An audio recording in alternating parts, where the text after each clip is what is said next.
this session is entitled Inviting the Lord into Your Home. And the idea here is, in the previous two sessions, the first one was essentially an introduction where we looked at some definitions. Then the last one was the last session we did last Saturday, talking about finding the balance, how to balance deity worship with everything else in your life. And sometimes we find that deity worship can be quite demanding, especially if we have an elaborate standard of worship. So in Krishna consciousness, even though we have quite a profound philosophy behind the, we have quite a profound philosophy in deity worship. It's not that it's just an armchair practice. There's also, physical or activities we do in devotional service, and one of the more important things in the practice of deity worship. So, we're going to focus for this lesson and then the following three lessons. We'll be focusing largely on the practical element of it. In the next lesson, we're talking a little bit about purity and some of the rituals of purity. Then we're going to do bowl offering and arati. And hopefully for those two, we'll have guest presenters. Yeah, so as I mentioned, bowl offering and arati. Then we'll have guest presenters doing this. Now, in this lesson, I want to explore practical issues revolving around inviting the Lord into your home, in particular about setting up an altar. And of course, having the Lord coming to your home, we need to have this mentality of inviting him as a very, very important guest. And looking at where to put an altar, where the Lord should reside, etc., like that.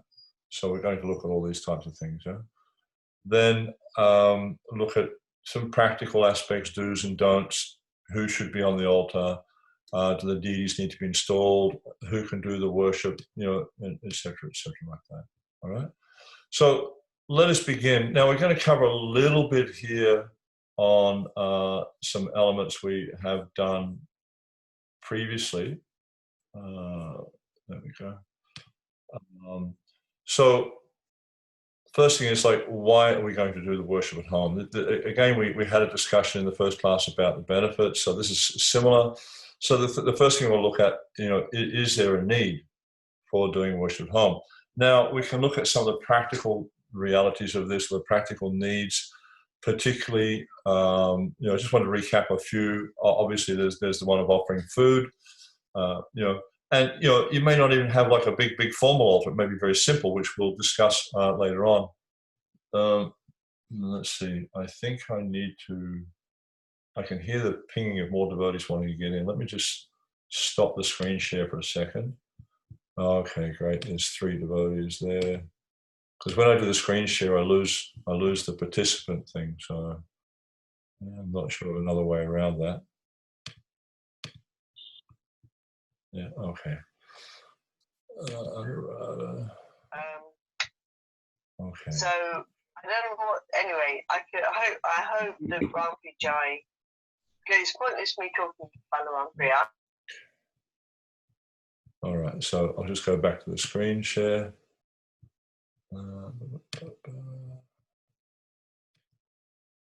Okay, so then, as I was saying, I'm just going to cover what I see as being the most important needs here. There are many other needs, but things like offering food. We're cooking prasad, we're cooking at home. Now, one of the very important things, and Krishna describes this in the Bhagavad Gita, that if we're eating food that's not offered in sacrifice to Vishnu, then actually we're eating only sin. So a very, very important element of devotional service, and assists us greatly in our personal purification, that we're able to offer food to the Lord and we're eating prasad. Now, also having an altar at home gives us a focus for our sadhana, spiritual practices. Having an altar there helps to sanctify the home.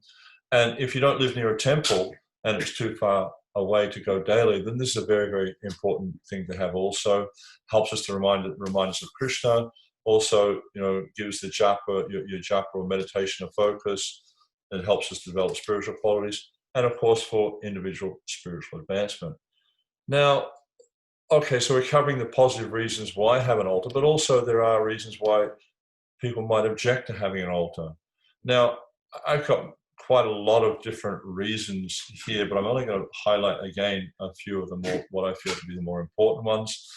And of course, with any misunderstandings or confusions or objections in devotional service, we can take it back to one point. And Krishna explains to Arjuna at the end of the 4th chapter of the Gita, he says, therefore the doubts which have arisen in your heart out of ignorance should be slashed by the weapon of knowledge.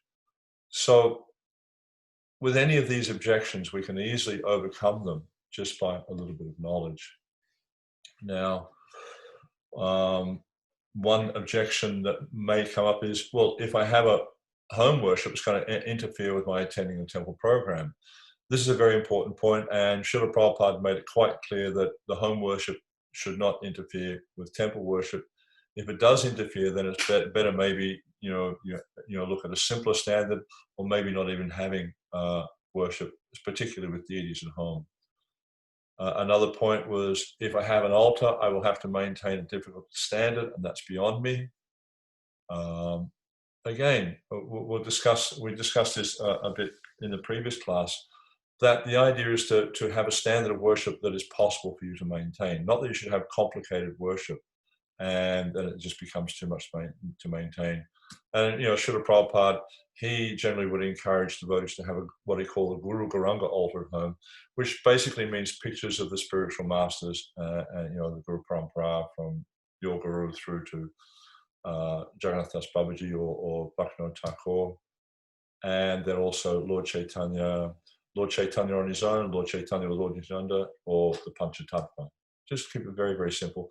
And, because the idea is that deity worship is not our main activity. Deity worship is a supportive activity which helps us in the process of bhakti, but not that it becomes the main activity.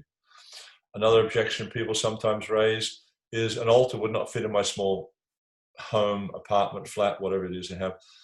Altars can be so small. It could just be, a picture in a cupboard or a shelf or something. So it's not a problem there. It takes too much time. Others might object. It takes as much time as you can give. Now, another important one that comes up sometimes is I live with meat eaters.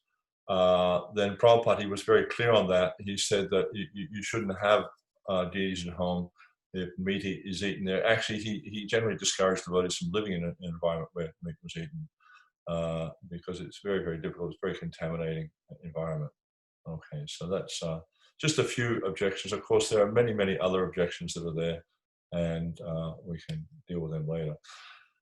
Now, another point is, and this is reverting back to the first class, was what's in it for me? Now, obviously at this stage of devotional service that we're in, there needs to be some motivation to inspire us to move forward. And, there are many, many benefits of deity worship. There's so many benefits, but I can think of 3 very important benefits. One is for personal purification. By engaging deity worship, because to do deity worship, you need to be very clean, you need to be very, somewhat regulated. Of course, in home worship, the regulation is not as strict as temple worship, for instance, but still you need to be quite regulated and pure, very clean. So that helps the personal purification. It also helps us to develop a relationship with the Lord. Now, we can think of this practically, that when we're developing a relationship with any person, there's a mutual exchange of service. And through that mutual exchange of service, you start to cultivate loving relationship. So this is the same with the deity, is by serving the deity, by offering food, offering arti, chanting and dancing in front of the deity, then the relationship develops. And also, one of the last points I can think of here, or one important point, is one's personal spiritual development. Right, so you want to move on to the next thing. Who can do the worship? Now, we went over this in a previous session, so I'm not going to delve into it too much, and you all would likely have references that I sent out from Srila Prabhupada, where he's given his input on this. And of course, the 2 most important points that do come up regularly is, do I need to be a Brahmana, or do I even need to be initiated? And Srila Prabhupada tended to think that it wasn't necessary to be a Brahmana to have an altar at home. And then, of course, one point that always comes up is, can my children help with the worship? Srila Prabhupada generally didn't want children of an age less than 10 or 12 years to be so much involved. And the main reason why is because they don't really understand, so clearly, what the kind of appropriate mood, what the appropriate consciousness is behind that. And they generally tend to, and I've seen this, and I'll show you some pictures later on, which will show you how, children can, not always, it's not like it's a guaranteed thing. We're not trying to just give it, a stereotype here, but children tend not to take it so seriously, and they tend to be a little bit neglectful. I spoke about that in a previous, in the last session. Okay, so who can do the worship? Your deities. What form should you or could you worship at home? Now, this is very, very wide range. So first off, who should I worship on the altar? Now, there's different considerations here. One consideration is the personality, and the other consideration is the form that personality takes. Now, in terms of personalities, we can have the Guru Parampara, meaning your Guru, Prabhupada, Srila Bhaktisiddhanta Saraswati Thakur, Gokul Das Babaji, Bhaktivinoda Thakur, which is quite standard. And some temples you'll also see they'll have Jagannath Das Babaji as well, which was the order that Prabhupada preferred. And pictures of the Panchatattva, as I mentioned before. You could also be worshipping Gaur Nitai, Jagannath Baladev Subhadra, Radha Krishna. These are the main deities you'll find in ISKCON temples, and these are the main deities you'll find being worshipped by Gaudiya Vaishnavas. And, as followers of Srila Prabhupada, we are, termed Gaudiya Vaishnavas. So they're the main deities. Of course, sometimes you'll see Nrsimha also. Nrsimha is quite a unique deity in that he is all considered one of the complete forms of Krishna, as is Ramachandra. Sometimes you see devotees in their home, they'll have Sitaram, Lakshman, Hanuman. So also these are quite nice. Now there's a nice purport which I'll be sending out to you today. Srila Prabhupada purport from the second canto, chapter 3, text 22, where Srila Prabhupada lists a whole lot of deities that devotees could worship at home. Very, very interesting purport. And Prabhupada is encouraging devotees to worship the Lord at home. Now, sometimes we see, and I mentioned this previously, that sometimes devotees, especially in India, it's not so common, for people coming from Western backgrounds, but especially in India, that the parents may give them deities of devatas. Especially, I know quite a few people in the Mumbai region who their parents gave them deities of devatas when they got married. So, out of respect for their parents, they've kept those deities on the altar, and they'll offer those deities the Mahaprasad from their main deity. They treat them at a similar level as they would to someone from Guru Parampara. Now, the next point we want to look at here is the form. What form should the deities manifest in? Now, there's several different forms we have here. We can have pictures. Now, I'm just going to give a quick kind of synopsis on the advantages and possible or potential disadvantages of each of these particular types of forms or mediums, if you like, that the deity manifests in. Now, with a picture, for instance, there's no regular worship required. You can do all aspects of worship, or you can do none. I'm just going to put a hat on because it's a bit cold here. So you can do all the aspects of worship, or you can do none. Can be any form of the Lord you like. It can be Radha Krishna, it can be Gaur Nitai, it can be Sitaram, Lakshmana, Hanuman, Gurus. Doesn't matter. It can be any form. And the picture is the same as the deity, but the commitment is different. So, the Lord, out of his kindness, has agreed to manifest in 8 different types of form, or 8 different materials, if you like.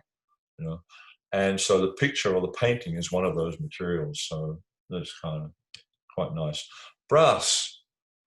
The brass deities are nice because if you want to get more into physical kind of activity with the deity, you can polish the deities, you can bathe them, you can dress them every day. Now, the bathing and dressing does need to be daily with the brass deity. They do need to be polished regularly.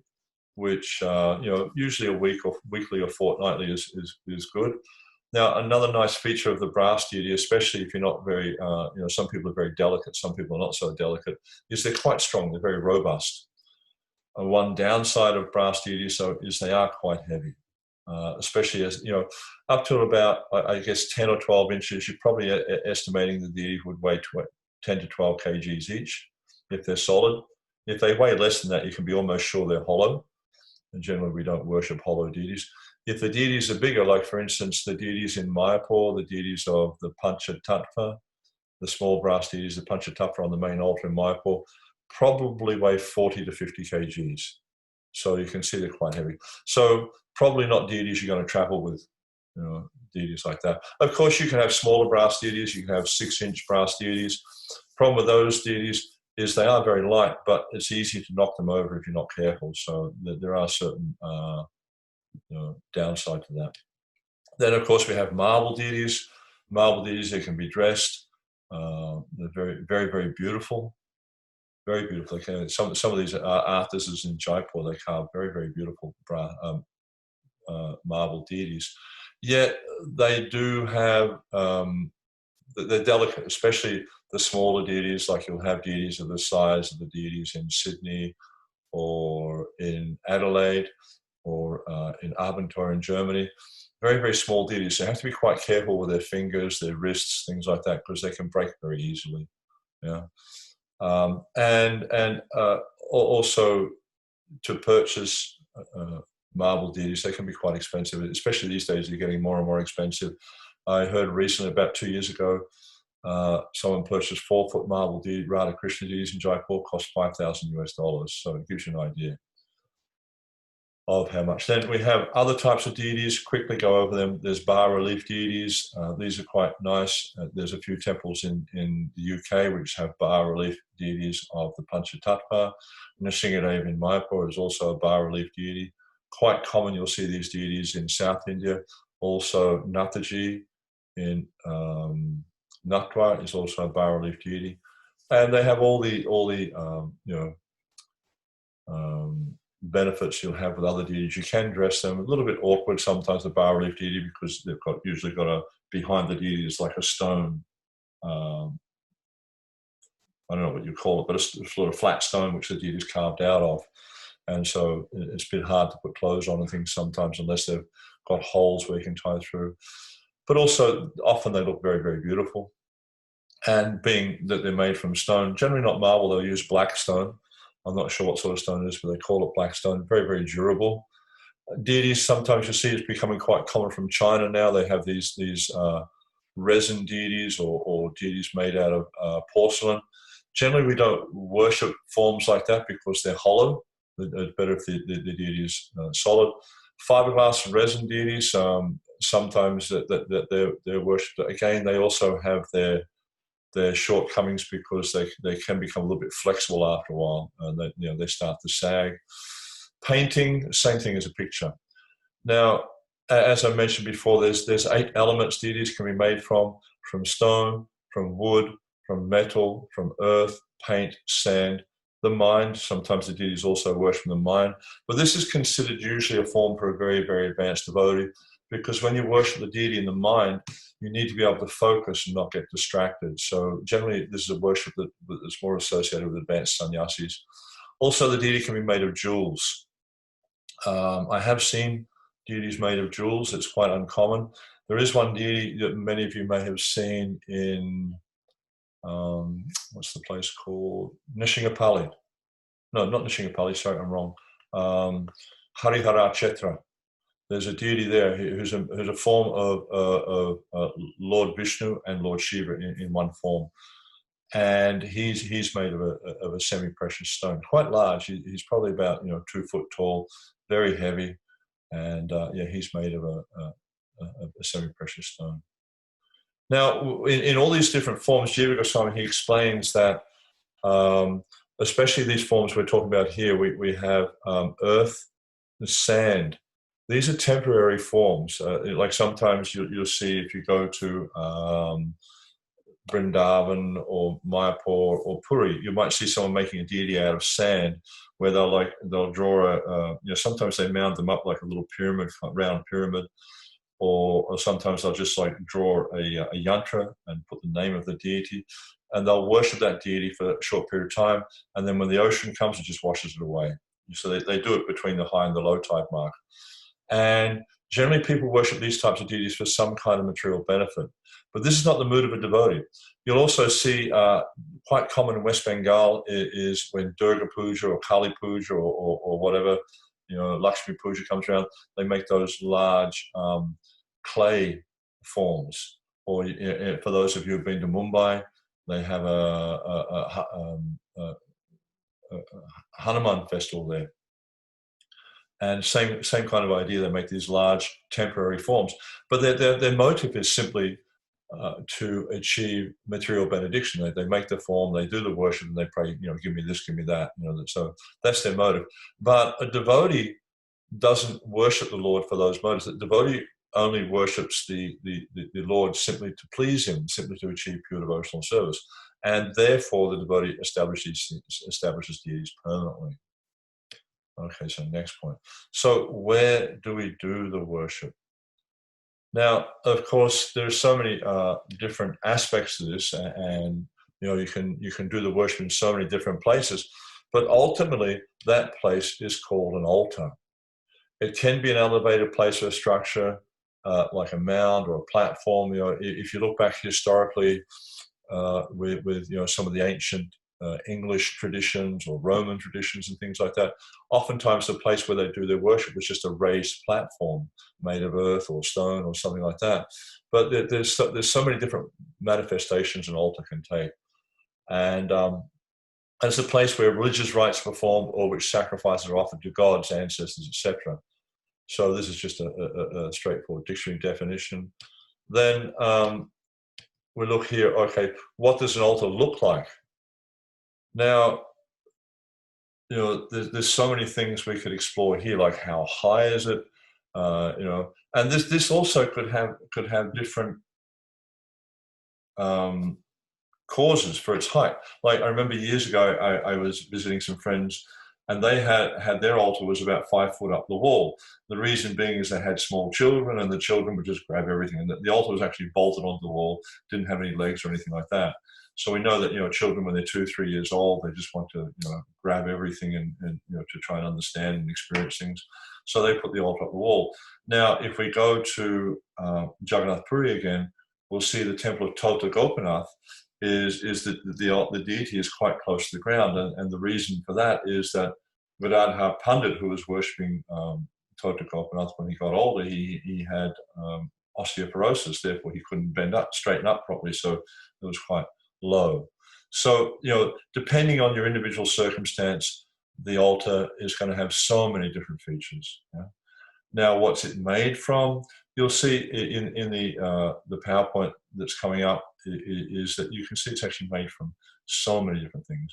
There's no, one kind of ideal perfect altar. And a lot's going to depend on the deities that are being worshipped. Like if you just have a small altar, you may just have a picture of Srila Prabhupada or a picture of your spiritual master. That's your altar. So therefore, it doesn't need to be very big. But you'll see in some of these home situations I've got here is there's a very, very large altar. They'll have Panchatattva, Radha Krishna, and maybe Jagannath Baladev. So many, many different ideas here. So let's just move on here. Now, what else we got here? Okay, setting up an altar.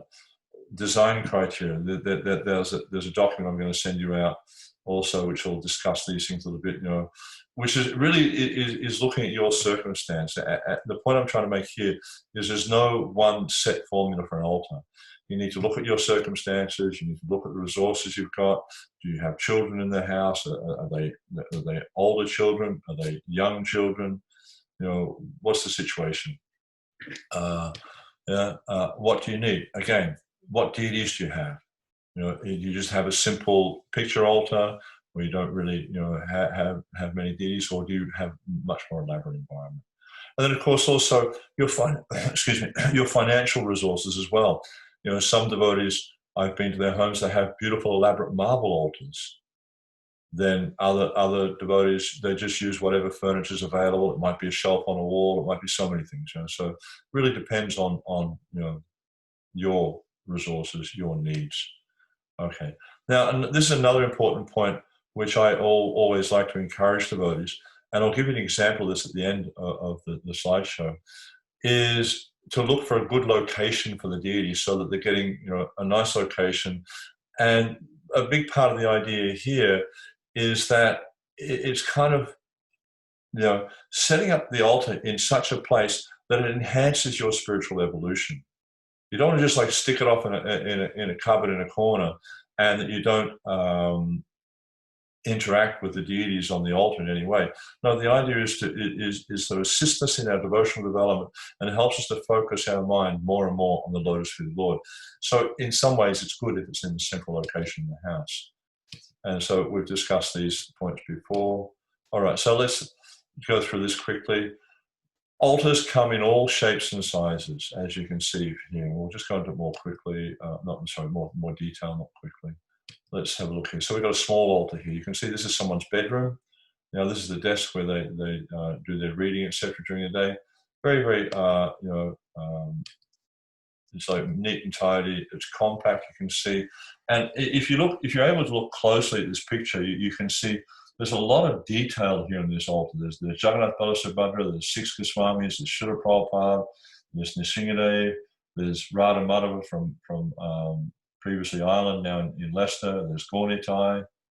So many. There's cows, elephants, you know, all sorts of things. There's a bit of Prabhupada's cloth on the altar. So and Panchatattva there. So many very, you know, nice things. And it's really, you know, good for personal meditation. You know, the Gaunitai have got shoes there, etc. So it's quite small. Yeah. Then another small altar. This is a more functional altar. This was in the kitchen in a house where I used to live. It's clean, and it's got the bare essentials. You know, there's Prabhupada, the Gaunitai, and the Guru Parampara. That's very, very basic. Now, this is a bigger altar. This was at someone's house in Croatia, and you can see they have Gaunitai, and the Panchatattva and the Nrsimha, and the Guru Parampara. Right, and there's another photo of the same altar. You see also Radha Madhava Mohana there, the Nrsimha is there. Yeah, they've got nice flowers in the altar, and the deity is very bright faced, meaning that they're obviously polishing them regularly. Yeah. Now another medium altar. You can see a very good light here. There's curtains on this altar.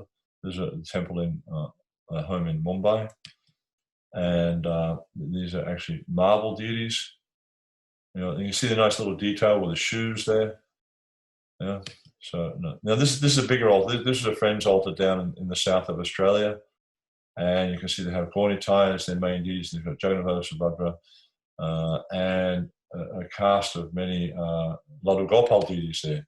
So I don't know if you can see this, but these are the Gopal deities that children used to worship at various times. And this is what I mean about you know, not necessarily children being the best or the most suitable candidates for deities. Because if you look closely, you'll notice that most of these deities are missing eyes, and that came as a result of you know, the children just not being so attentive to the needs and caring for the deities. Yeah, so that's this nice altar there. Then we go on to the next one. This is a large deity, a large altar in Nasik, I think it was from memory, and you can see here they have Gaunitai. They have Radha Krishna and Panchatattva. And this was an opening ceremony we did. Very, very beautiful function it was.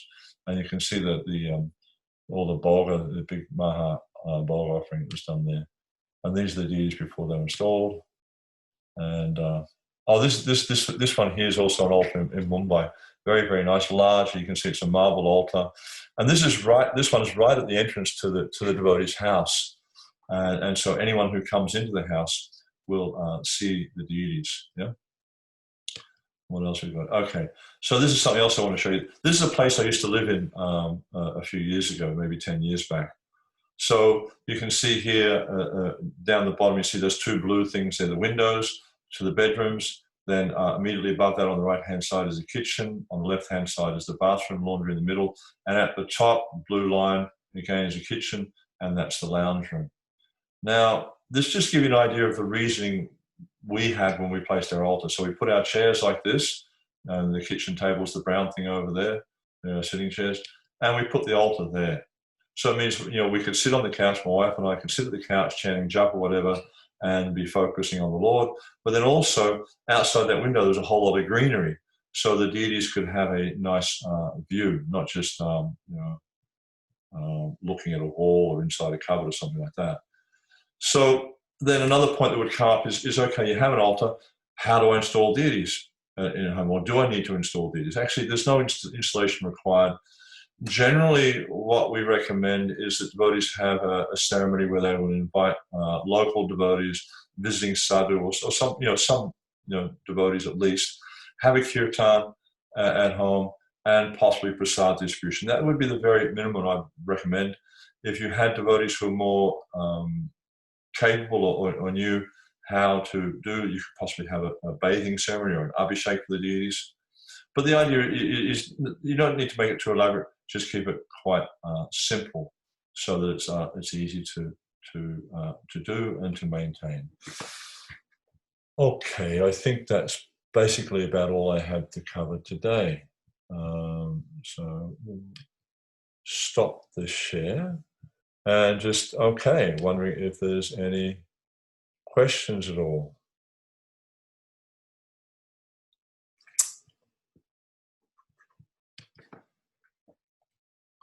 Is anyone there?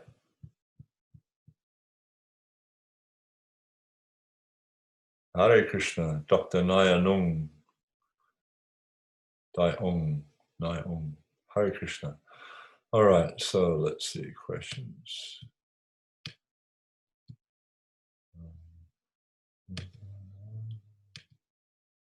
Right, so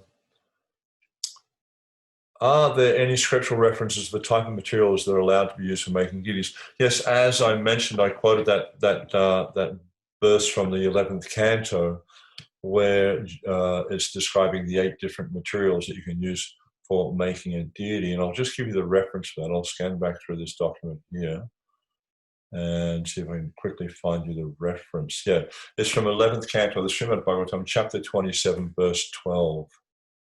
So that lists the different ingredients that these can make for making a deity. And I'll just give you the reference for that.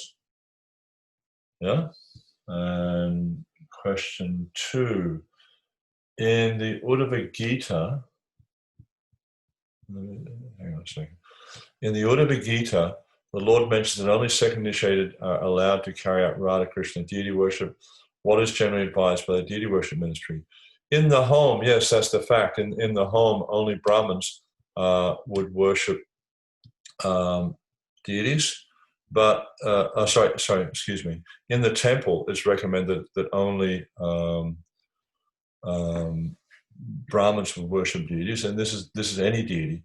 But in the home, Srila Prabhupada tended to be a little bit more liberal in order to try and encourage devotees to develop stability, etc. The next question: in traditional Hindu society, women are prohibited from plucking tulsi leaves. Is there any instruction for Srila Prabhupada on similar lines? For the life of me, I can't understand why women would be restricted from harvesting tulsi or plucking tulsi, and certainly in West Bengal this is not the case. The point we need to consider here is that we are not the body, we are the spirit soul, and the idea with the process of deity worship is to reawaken this original spiritual consciousness and get beyond the idea of being the body. So if we're going to limit people because they have a particular body, then I think this will be limiting their progress in bhakti. So I would think that anyone who's clean can harvest tulsi. Then, interesting question 4, really interesting point. Is it recommended to make a cake or pizza with enormous fork and cut?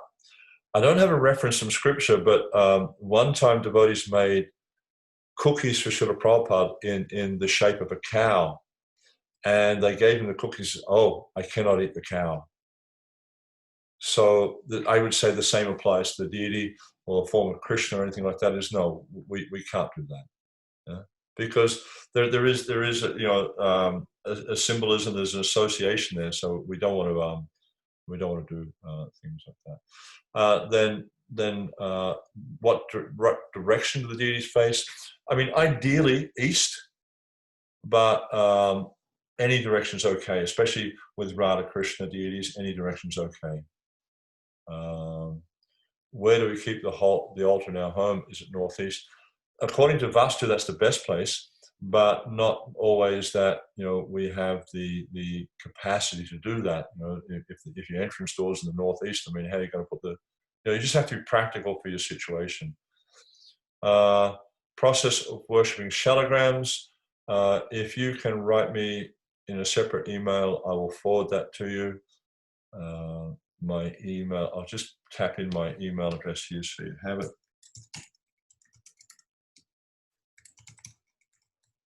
I don't have a procedure specifically for shalagram, but if you follow the Gaunitai procedure, it's quite simple. You just don't need to polish.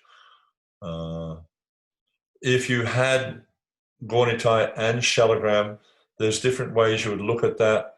One way is you would see the shalagram more as a functional deity where you offer things, Bhoga to, etc., like that.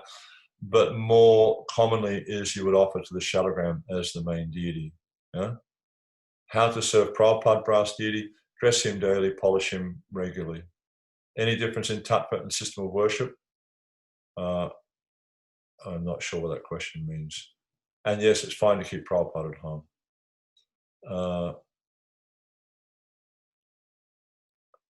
There's a mention here about breaking deities. And it has happened quite commonly. The deities are broken. Yeah, I'd be very private about it. One thing is I wouldn't tell anyone, but then I would glue the deity back together. And there was one case where a deity broke, and they asked Srila Prabhupada about it. They said, "Will Krishna leave?" And Prabhupada said, "Yes, Krishna will leave, but he can also come back." And so he said, "Just fix the deity." He said, "There's one thing is don't tell the Hindus, because they just don't understand things like that." Now, it said because if he breaks it, he can't throw the deities away. I remember one time someone had asked Janani Prabhu, "What do you do if the deity breaks? Should you put the deity in the river?" And Janani Prabhu's response was said, "If your mother breaks your arm, will you put her in the river?" And I thought that was a very wise response, because the whole idea is we're trying to develop a personal, loving relationship with Krishna. And just to throw the deity out because there's some material flaw there, I think we haven't really understood the process of deity worship so well, or the identity of the deity. Now let's see. Merle Manahaku, my dear friend from the UK, has asked, should we get permissions from our authorities or spiritual master before starting to worship at home? It's strongly recommended in the scriptures that one should seek blessings from the guru, because at the point of initiation, there's 5 things. It's called the pancha samskara that you receive, and one of those things is the deity, and the other thing is the method of worship. So yes, definitely we should approach the guru and seek his blessings to start the worship. Okay, brass deities. Did I say brass deities don't require everyday bath? No, what I'm saying is the brass deities should be bathed daily and dressed daily, and it can be very simple. It can take like 10 minutes. You just pour a few conches of nice temperature water over them, and simply put on lower cloth, upper cloth, like a shirt and a chadar. And then polish them weekly. And once a week, if you want, you can do more elaborate service where you'll put jewelry on and things like that. But keep it quite simple to be able to maintain, because the more complicated it becomes, the more difficult it becomes to maintain. Unless if deity worship is your only business, that's fine.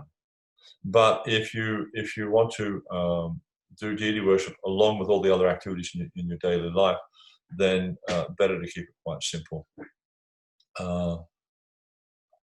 Is it recommended to have a cake in every festival or celebration for offering? No, there's so many different things can can be offered to the deities.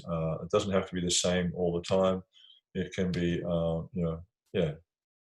according to time, place, and circumstances. There's no hard and fast rules with these types of things.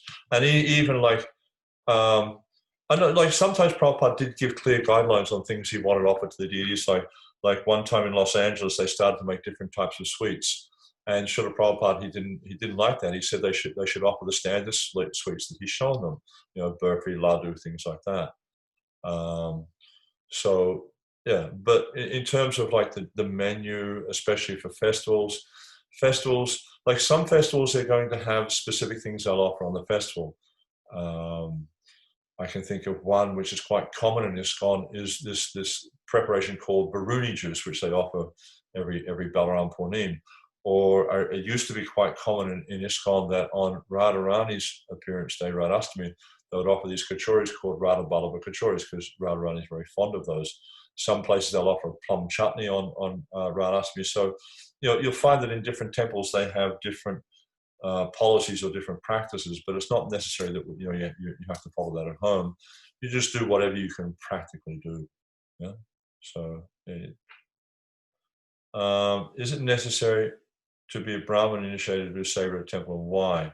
Yeah, with the temple worship, the reason, or some of the reasons why is one thing is when one, well, in theory, when one is initiated as a Brahmana, then they tend to be more steady in the worship. They tend to, be more sense controlled, etc. Also, one of the points is that when you're doing temple worship, especially, you generally will have, when you're doing the worship, then you do the worship, you offer the various items, you're offering them with mantra.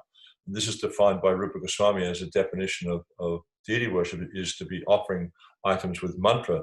So it's just like, you'll offer, say, a seat to the Lord. You say, idam asanam, meaning idam means this, asanam, sit. And then you'll say that the deity's mula mantra, Klingoraya Namaha. So you're saying, my dear Lord Chaitanya, please sit on this seat. That's formal worship, but in home worship, it's not so formalized. So not so strictly necessary. Yeah. But yeah, it's definitely important. And this is, and actually, Banu Swami Maharaj, one of the points he's very clear about is the main purpose of Gayatri Diksha in ISKCON or any Vaishnava Sampradaya is to worship the deity. The only reason for it is so you can worship the deity. So in a temple scenario, at least, if you're not going to worship the deity, you don't need Gayatri Diksha. What do we do with old or torn cloths? Generally, especially if you're in India, you can put them in a sacred river. Old ones, if they're still in good condition, you could repurpose them. Sometimes devotees make bead bags with them and things like that. Or if you have friends who have deities and they can't afford to buy the clothes, you could give them to them, and they could they could adjust them to suit. Okay.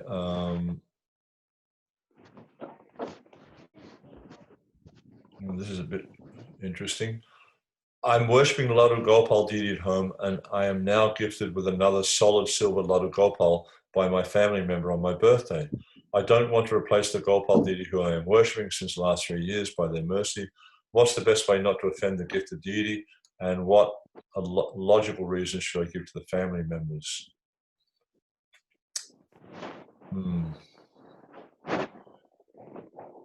Yeah, it's like a little bit of a sticky situation, I guess. You don't want to cause distress to your family members. I don't know. I really don't have a clear answer for that one. You could worship both deities if you wanted to, or you could, keep worshiping one you have. But regarding your family members, I'll leave that to you. I'll just be kind and polite, I would imagine. Yeah, okay. Raj Vilasini is asking a question. What happens when you travel and cannot take the deities with you? Well, obviously the first thing you need to do is when you're considering taking up deity worship is look at, do you travel? Now, this is an important point for me because right now I'm not traveling at all, but usually I travel quite a lot. And, I've been offered various deities over the years, and I've realized that I just cannot take care of the deities because I'm traveling so much. So I made that decision right from the start that I'm not going to have deities because I travel. So then if the deities you have at home are too large and not possible to travel them, then you need to make arrangements that the deities can be cared for. Yeah, that's very important. Now, Kirtaniya Dasi. What kind of sweets can be offered as Mangalati sweets? Srila Prabhupada gave us burfi, pera, sandesh, rasgulla, rasamalai, rabri, things like that. They're the sweets that Srila Prabhupada preferred. And as I mentioned before, in Los Angeles, when they started to make different types of sweets, he said they were speculating and they should just offer the sweets that he had requested them to offer. Devaki Devi Dasi. This looks like Devi Dasi from London. Thank you for the insight. Please, can you advise on the standards for worshipping Radha Krishna deities at home? Also, does it differ between marble and brass deities? The main difference is you polish brass deities. That's about it. The main difference is you polish brass deities. In terms of a standard for home worship, there should be at least one offering an arti per day. Yeah, that's about it. Do kirtan. Essentially, anything you cook at home, I would encourage you to offer to the deities. Then we have Radha Shalini. Somebody once said to me once that why have deities? Just have pictures, because who will look after the deities when you die? That's an interesting comment. Yeah, pictures. I generally encourage devotees to have pictures at home, because as soon as you have deities, it adds so much more to to what's required, in terms of the commitment that's there. So yeah, generally I do encourage devotees just to have pictures at home. In terms of the continuity of the worship, I know there's a temple in where's that temple in Vrindavan, just across from the Radha Gokulananda temple. I think it's Radha Gokulananda. And they've had deities there for several hundred years. I can't remember how many hundreds of years. I remember Dina Bandhu were telling me about that. And so what happened is when the parents, when they the original worshippers of the deity, they ensured that their children would take up responsibility for the deity worship. So it's always good to try to maintain consistent worship like that. Okay, a few more questions over here. Should we have to keep separate plates for each deity because we do offering in one plate? If it's practical for you, you can have separate plates for each deity, but it's not essential. For instance, in Mayapur, on the Panchatattva altar, they have one plate. On Radha Madhava's altar, they have one plate. When Srila Prabhupada set up the worship in Vrindavan, originally they had one plate for each deity, so that was 4 plates on each altar. 10 plates total. 4 plates on Gauranitai altar, 2 plates on Krishna Balaram's altar, and 4 plates on Radha Shyam's altar. But then they cut that back. So 1 plate's sufficient. But if you have the facility and the capacity, then of course you can do that. But there's no rule. The main thing is to offer prasad or offer bhoga to the deity. David Boo. On a Ekadasi, we offer red outfits to the Lord. Some temples also offer pink and light color outfits. Is there a scriptural injunction? It's a tradition that's followed in Vrindavan with many of the Goswami temples. And they also generally will offer the color of outfit according to the planetary gem associated with the day. I mean, I can't remember them all. I've got the thing documented somewhere. But like on Sundays, they'll offer black. I don't remember them all, but just associated with the day. in Western temples, generally, I don't encourage them so much to follow the planetary gem thing, because usually you find that XYZ devotee dresses every Monday, this devotee dresses every Tuesday, this devotee dresses every Wednesday. So it means they'll be dressing in the same color all the time. So, but offering the pink or red color on a Kodasi, that's a nice standard to follow. Not 100% essential, but it can be done. Okay, when worshipping Giriraj, this is from Hiranyagarbha. When worshipping Giriraj Shila after dressing, should we first offer Arti or Bhoga? I've heard different opinions from different devotees. Thanks. Okay, Hiranyagarbha. If you look in the Madhya Lila, chapter 24, text 334, you will see there that Srila Prabhupada's quoting from Sanatana Goswami's Hari Bhakti Vilas. And there he gives a list of 16 items and 64 items of worship. So the 16 items are asan, swagat, meaning to receive, padya, wash the feet, padya, argya, water for reception, achman, water for washing the mouth, and madhupak, which was a kind of a food, like a very opulent sort of food, then rinsing the mouth once again, then to bathe the deity, to dress the deity, to offer jewelry to the deity. Then the next items are ganda, which is chandan, flowers, incense, lamp, ganda, pushpa, dhupa, deepa, naivedya, then something to eat. Yeah? Now, what happens, I've seen happens in ISKCON, is many devotees feel that, or equate the flower, the incense, and the lamp to be an arti, but it's actually not an arti. If you look at the list of 64 items that Sanatana Goswami gives, he instructs devotees to offer arti, I think it's 5 times there. Now, an arti generally comes after a bhoga offering, like a scheduled bhoga offering, but the bhoga we're offering during the puja is called naivedya. It's a different circumstance. It's not part of the scheduled offering. So the sequence is chandan or sandalwood paste, incense, lamp. So it's sandalwood paste, flour, incense, lamp, then something to eat. Not that you do the flower, incense, and lamp after, because it's not an arti. And an arti can be comprised of many different things. If you look in a lot of temples in South India, they don't offer flowers, they don't offer incense. They generally just offer a lamp and a fan of some kind. So you'll see there's many different types of artis. Yeah. So I hope that answers that question and clears up the confusion, because a lot of devotees do have confusion on that point. But if you consult the scriptures, you'll see it's quite clear. All right. Kindly shed some enlightenment. I don't know if I can enlighten you, but I can give you some information about Lord Chaitanya wearing a peacock feather. Yeah, very simply, our policy is that Lord Chaitanya must always wear a peacock feather. We see that when Malati was dressing Lord Chaitanya at Bhaktivinoda Manor, Prabhupada called her over and asked him, why doesn't Lord Chaitanya have a peacock feather? And she just gave a response, and Prabhupada said, Lord Chaitanya must always. So those 2 words to me are quite sort of like definitive. Must always wear a peacock feather. So that's our ISKCON standard. I know other devotees might have different views on it, but that's the policy of the ministry, is that Lord Chaitanya must always wear a peacock feather.